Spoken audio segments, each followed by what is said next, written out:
We're back on the road this April with our live show, Cocaine Cowboys. If you want to hear the story of Ireland's love affair with Colombian powder and those who made millions in the gold rush, join us in Galway's Town Hall Theatre on Saturday 6th of April, Killarney's INEC on Saturday the 13th of April, and in Belfast's Waterfront Studios on Saturday the 27th of April. Tickets from venues or at mcd.ie. The Criminal Assets Bureau doesn't take many of these revenue cases anymore. It used to in the past, I think probably when it wasn't so easy to identify the assets belonging to known criminals. Martin Foley, of course, who has 60 criminal convictions, pretty large rap sheet, was one of those that was hit with one of these bills, which was an accumulation of tax he owed, interest and penalties. So he owed tax on the kind of the money he'd made from crime. It's a very strange sort of a thing. He was ordered to pay €738,449 in tax, and he has since not paid back a single cent, right? So that was a good few years ago now. And I 4 years ago. It was 4 years ago. Yeah. And the Criminal Assets Bureau have obviously come to a position that they don't think there's any hope in hell of Martin Foley coming up with this money. So they've gone to the civil courts. A case came before the Dublin County Register possession list on Thursday. And basically they're going after his home in an effort to identify an asset and realise the money from an asset that could help pay this bill. Yeah. I mean, it was... You'll know well because you used to attend them, but there's CAB hearings. I think it's often on a Wednesday, and you'll see proceeds of crime legislation, and there'll be a list of people who are brought before a court by CAB. Martin Foley wasn't on that list. Instead, he's on a list. All the other people on that list of that day, most of them are from the banks or from other sort of lending institutions who are basically going after the homes of people who haven't paid their bills. So you're right. The lawyers used to say to us whenever we're doing a CAB story back in the day, they'd say, well, can we say it's crime because it wasn't a tax bill? Because initially when CAB started off, what they would say would be, somebody has bought a £500,000 house, for example, not talking about Foley in particular, and they'd say, well, how did this person come up with the money? And if that person said, I made that money on the horses, well, maybe not the horses, but I made that money selling paintings, for example. They'd say, well, if you made that money, you also owe tax for making that money. So that's where the tax bill came along, isn't it? So the more... It just seems screwed up, know, that you're getting a tax bill for unpaid tax on criminal enterprises. Except for they wouldn't have to prove it was criminal enterprise. No, of course not. So, that was where the distinction our lawyers used to always say to us, well, you can't say it's from criminality, it's just tax. They've used it less and less. I mean, the other standout one for me with an outstanding bill has to be Anne Connors, the widow of the murdered Fat Andy Connors. And he was actually, I think, hit initially with this revenue bill from the Criminal Assets Bureau. A number of properties were identified. He had a bit of a property portfolio, actually, particularly up around Saggart, where he owned a couple of fairly sensational looking houses. But he was given that, and on his death, that was then transferred, that bill, that demand, that revenue demand, that tax demand was transferred to his widow. Yeah. Now, she has yet to appear, and we don't know where that case is, if she's beginning to settle, if she's trying to pay it up. We'll have a little look into that. But this Foley case has appeared before the Courty Dálaigh, is that what it's called? Yeah, it's a sort of a civil... It's where the banks go and where the banks go. The vulture funds and those types of organisations, those mortgage lending companies, some of them have been buy these mass debts from people who haven't paid their mortgages, and then they begin repossession proceedings. So Martin Foley, his name would stand out on a court list like that. He appeared last week. He wasn't there personally, but there was, representatives? He had representatives there, and representatives who said he was going to file an affidavit about the property. So it's at the very early stages. These things tend to take a long time, as you know. These properties tend to not be in the name of the individual. Yeah, but I think in this case it is, isn't it? Foley's married again to his wife Sonia. Sonia, Yeah. yes, and they have a child. More recently, and we found it very curious, he has been showing up at doorsteps of people who are accused of owing money to individuals, along with a man by the name of Jonathan Gill, who is also known. He was also a subject of proceedings from the Criminal Assets Bureau. He spoke to me about it and said that was in the past, and he became a mediator, he described himself as, in order to help pay off that bill to CAB. Jonathan Gill probably would be better known to people from the fact he was charged with a tiger kidnapping. He was ultimately that a null prosequi was entered by the state, and he walked out a free man. So Martin Foley, it's not just in the case with Jonathan Gill. He's popped up all over the country. Collecting debts. And we have worked out that he's not earning very much money for doing that. Certainly, but an hourly rate or a weekly rate, or he certainly doesn't appear to be pulling in a healthy wage. So therefore, that makes it evident that having a tax bill of 700 and whatever I said it was, I mean, it's very hard to come up with that kind of money. Absolutely. The best of times. Absolutely. I mean, this is not Martin Foley, whatever he was up to back in the day and whatever access he had to funds, those days are, by all accounts, long gone. Mm-hmm. I mean, Foley's old school, and he's an agitator, and he's also someone who defends his corner. I mean, he was part of the General's gang in his day, and at the time that the General was running rings around the Gardaí and Mickey Mouse underpants and making fools of them, Foley was also a bit of an anarchist against the state. He often showed up masked for interviews. He would have sort of identified himself as being a member of these concerned criminals against parents, against drugs or something. I think there was some other organisation he claimed he was part of, which was possibly concerned criminals against prison officers or something like this. Yeah, I mean, he spoke out. He was a bit of a mouth, Bit of a mouth, probably egged on by Martin Cahill, who was inventive to say the least. I mean, what had happened was that Foley had been blamed by people for being involved in the drugs trade, which he probably wasn't at that stage, in fairness. And because he'd been targeted by I think it was a group called something like Concerned Parents Against Drugs, he'd set up concerned criminals to highlight that he wasn't, because he did fall foul of the IRA, of course, and they did abduct him at one stage, and he was lucky to escape with his life. One of many occasions when he had a miraculous he's been shot. I think it's 14 bullets have hit his body, and he somehow managed to survive.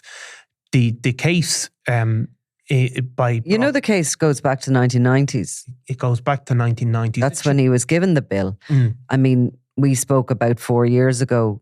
That was when he exhausted any appeals and Supreme Courts and whatever else he did. He did a little bit of a John Gilligan on it. He did a John Gilligan, absolutely. I mean, and you look at maybe the wisdom of, I think we discussed recently, there'd be people like Barry Young who are rolling over really and pleading guilty early and quickly and getting it all done with. Martin Foley took the opposite route with CAB. We've seen a number of people just settle with CAB or just not appear for the hearings once they fail to get legal aid. They've just handed the properties over and written it off. Like Foley probably is the one example that they look at and think that's not the route to go, because whatever his initial bill was, it's multiplied by an incredible factor. I'm going to give you the details of that for the to be accurate. Yeah. So it was in 2020 that the Supreme Court ruled that he'd have to pay the CAB tax and interest bill, which by that point had ballooned to the €738,000. And it was for the years 93 and 94 only. Yeah. Oh, and 99 and 2000. So just 2 years, 93 to 94, 99 to 2000. at that point, the original bill was for 218,000. That was the tax assessment bill for those 2 years. And he had made payments totaling 40,000, which reduced that original bill to 178,000. But in February 2002, he started these appeals against the assessment. The first one being rejected. And as the years grew over the next 11 years, that bill ballooned because of the interest and penalties. So he's obviously objecting to this. He has, gone to the Court of Appeal. He's gone to the Supreme Court. They've both said that there's no case and dismissed his appeals. But he's nonetheless not happy with handing over 700,000. He's not. I mean, it shows you the risk that involves initiating these court proceedings. So he's obviously, that's ballooned 3 or 4 times to what his original payment was. So the real problem for Martin Foley is that he has an asset. I mean, he's lived in that house in Crumlin for a long time at this stage. Yes, before I think he was with his current partner. His previous wife died of natural causes. He's started a new relationship and a new family. Sonia, his wife, has been a director of one of his Viper debt recovery companies, but he probably owns that house and that's an asset. So other people, when they run up these massive court bills, if they have no assets, there's really nothing to get. And so the lawyers sometimes, they just ultimately have to write it off. You can't get blood out of a stone. Unfortunately for Martin Foley, he has a big rock blood there. in the stone, isn't there? Yeah. In this case, there's a rock. There's an asset. An asset there. He probably owns that over the years. I don't actually know that in particular, but those houses are worth quite a lot of money now in Crumlin. Yeah, and Crumlin is in central Dublin. It's a much very popular location now. I actually know a few people living not far from Martin Foley who've spent huge amounts of money on houses of the exact same type. So that is what it's worth a lot. It's probably worth about 500,000, is it? Well, probably a bit less than that. I don't actually know, but still worth a good. They haven't had a good run of it, himself and Sonia. In January, the High Court struck out a claim that they had against the former Dublin City Sheriff and the state following the cab raid on their house 10 years ago. Yeah. They said there was a breach of privacy when the home was searched in 2014 as members of the media had arrived and pitched up outside. Yeah. They claimed various rights, including their right to privacy and data protection, etc., etc. But the claims were struck out in January.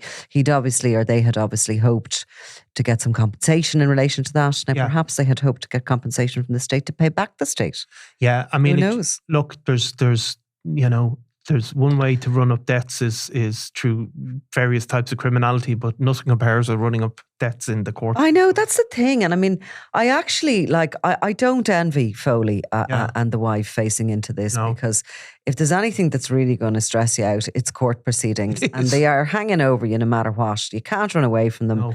And the thoughts of being put out of your family home must weigh heavily. It must. At night with a young family. And he's a pensioner now at this stage, Unless he can whip an old Vermeer out from behind a radiator or something in his house. Because, of course, there's always been that little whiff of sulphur about Foley. His involvement in the Rusborough House robberies. And then, he has, in the past, supposedly suggested that he knows where some of those masters lie, and maybe he might be able to. Was he not suing the BBC over that though as well? Well, he was suing the BBC, and then he wasn't suing the BBC. And I mean, he's just not had much luck, really, has he? No. Foley? I mean, the problem, the courts are, however relentless the Kinahan cartel are, they actually do get distracted and move on. Who, the Kinahans? Yeah, because they tried to shoot Foley a couple of times, but they've probably given up now and moved on. But if you think the courts are going to give up on you. Yeah, they don't. And they don't. It's all that. I mean, oh God, have to be in court on April the 6th or whatever, and then just that sick feeling of what's going to happen, where's it going to go? And then you probably go in and it's adjourned because somebody doesn't show up or a solicitor has COVID or whatever. Yeah, however, you still get 10 grand added to your bill when the solicitor doesn't turn up. So it must be. So are we feeling sorry for Foley here? I don't know if we feel sorry for him, but no, we're taking a life lesson from Martin Foley. I've no doubt. And, it's interesting the way the CAB are constantly developing the Criminal Assets Bureau and how they're coming up all the time with new ways to go after things. And this is now Courty Dálaigh and this court.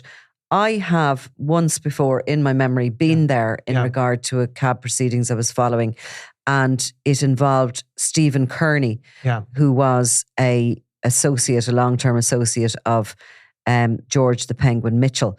And the Criminal Assets Bureau had issued him, possibly with revenue proceedings in that case as well.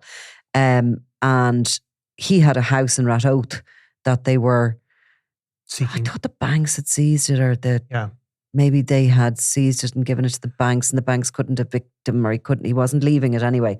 Himself and his daughter, I think one of his daughters was claiming residency there, that she was living in it. She was a single mother with a child.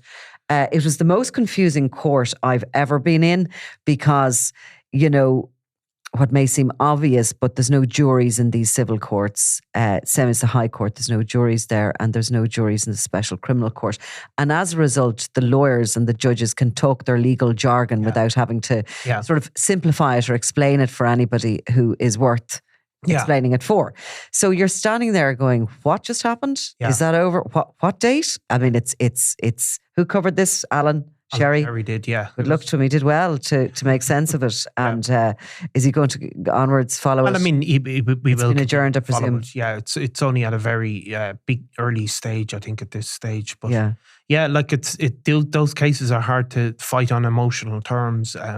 There's no emotional terms with them. No. And it'll be all about the legal ownership. It'll be all about his relationship, his marriage to his wife, what percentage she's going to claim of that house. That's what it'll all be. It'll be all argued out.